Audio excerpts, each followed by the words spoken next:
And we'll have more on those stories for you in just a moment. But first tonight, we have some breaking developments for you at 11. And it's connected to AES, Indiana's request for a rate hike. In just the last hour and a half, Indy DPW announced that it reached a settlement with AES. City leaders say this will save taxpayers millions of dollars. Let's get you up to speed. AES first announced plans to increase rates earlier this year, citing the rising cost of business. That request is awaiting approval right now from the Indiana Utility Regulatory Commission. That'll be in the spring. But the move has gotten widespread pushback from customers. DPW leaders say they've been in litigation with the AES for months now, negotiating for better costs for the city and for residents. Tonight, they laid out a few of the settlement terms. Here's some of the highlights. AES Indiana is now prohibited from seeking another base rate case increase before January 1st, 2030. An approximately 50% reduction in AES's rate increase for street lighting. Fixed monthly charges will remain at the same IURC approved levels for residents. After we got the news tonight, we reached out to AES for a statement, and when we hear back from them, we will pass that along to you. Also tonight, a very serious conversation about how police can better integrate with the communities that they serve. Alex Almanza at a community meeting tonight where IMPD and neighbors collaborated. On Wednesday, it was an honest conversation surrounding one question: how can law enforcement repair trust with the community? Here at Purpose of Life Ministries, one answer sticks out: compassion. And we are gathering tonight not as adversaries, but as neighbors and colleagues and friends. Inside this church, residents, pastors, and police sat side by side, listening, learning, and talking. And believe that certainly trust can be rebuilt, that the community can be reformed, but it takes the community and law enforcement coming together for that to happen. Purpose of Life Ministries and the Northwest Community Resource District Council hosted the discussion featuring Dr. Michael Christie, a chaplain and mindfulness teacher from Connecticut. He led interactive exercises on empathy and trauma-informed communication. And instead of focusing on the need of safety, we fight over that we have different strategies. You want to do it this way, and I want to do it this way. And so everything falls apart because of our need to win and defend our strategy. For IMPD Northwest Commander Lorenzo Lewis, the discussion was a chance to hear what the community needs and to explain what officers face on the street. People asking for maybe additional resources in the community to address mental health crises. We can't be experts at everything, right? But we can be as efficient and as responsible as possible when we respond to mental health incidents and other crises. Lewis says it's about teamwork from churches to city leaders to make sure both officers and residents feel safe. Community leaders say that this is just the beginning of several conversations. They hope to have more dialogue in the future and even tease the idea of training for officers.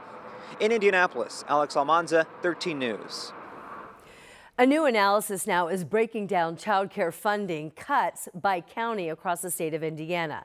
And the numbers reveal that Marion County, right here in the heart of the state, was hit pretty hard. This is a new dashboard, and it's from Early Learning Indiana, or ELI for short, and it displays those county losses per week. It estimates that Marion County will lose $1.4 million weekly in vouchers for families and reimbursements to the child care providers.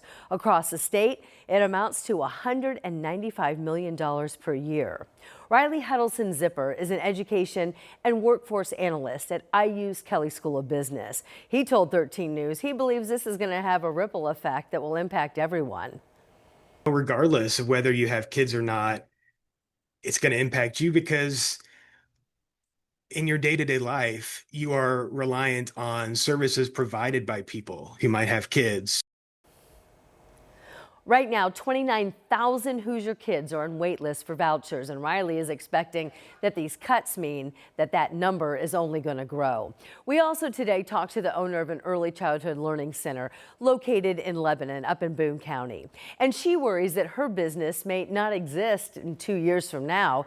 She tells us she hopes that state leaders change their decision. We got a statement from the Indiana Family and Social Services Administration about this very issue. It says, Quote, "We made the decision to fulfill that promise that the state of Indiana made to kids and families that depend on CCDF vouchers. While these adjustments are challenging for providers, they are essential to ensuring uninterrupted access to affordable care for Hoosier families." And now to Bloomington tonight, where some are worried that the student-led newspaper at IU is going off the record. Editors tell us the school canceled the Daily Student's print editions for the rest of 2025. They say that media school administrators told them no news could be published in the homecoming edition that was due out tomorrow. Right now, the paper operates under a charter. Students have full editorial control, even with IU helping cover expenses. But what was a daily newspaper now only prints periodically. School leaders are citing high costs. The paper does have a strong digital footprint, but student leaders are worrying that that's not going to last either. This is not a path we really want to go down. If they can tell us what we can and cannot print, where does that lead us in the future? We're not hung up on print, we're hung up on editorial independence. An IU spokesperson told 13 News that the campus is shifting resources from print to digital media, prioritizing student experiences that are more consistent with today's media environment. It all comes as the school's media dean recently terminated the director of student media, writing that he failed to communicate the plans to shift focus from print to digital.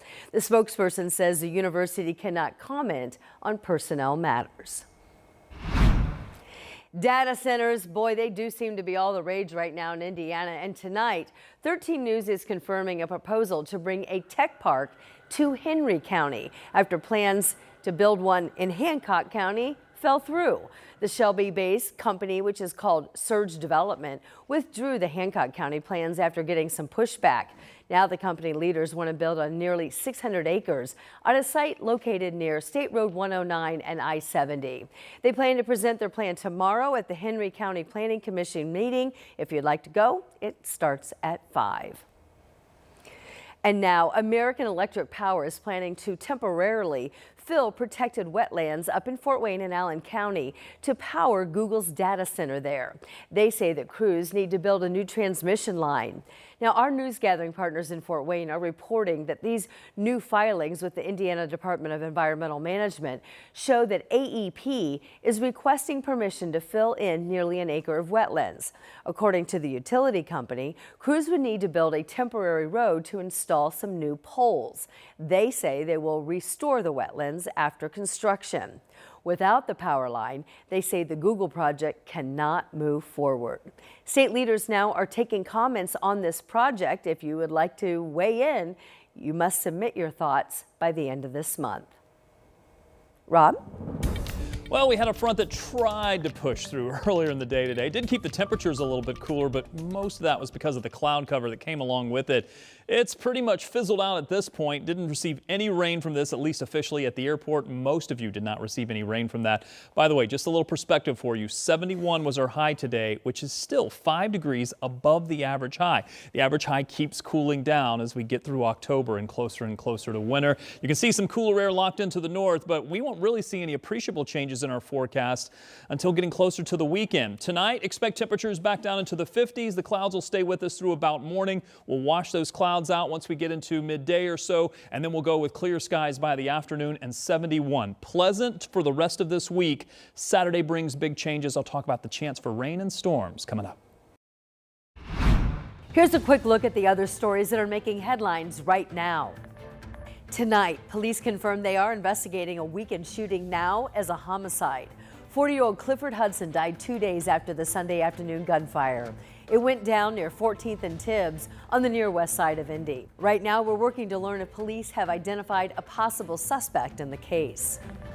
And now 3 people are under arrest after a 14-month investigation into massage parlors located in Indianapolis and Kokomo.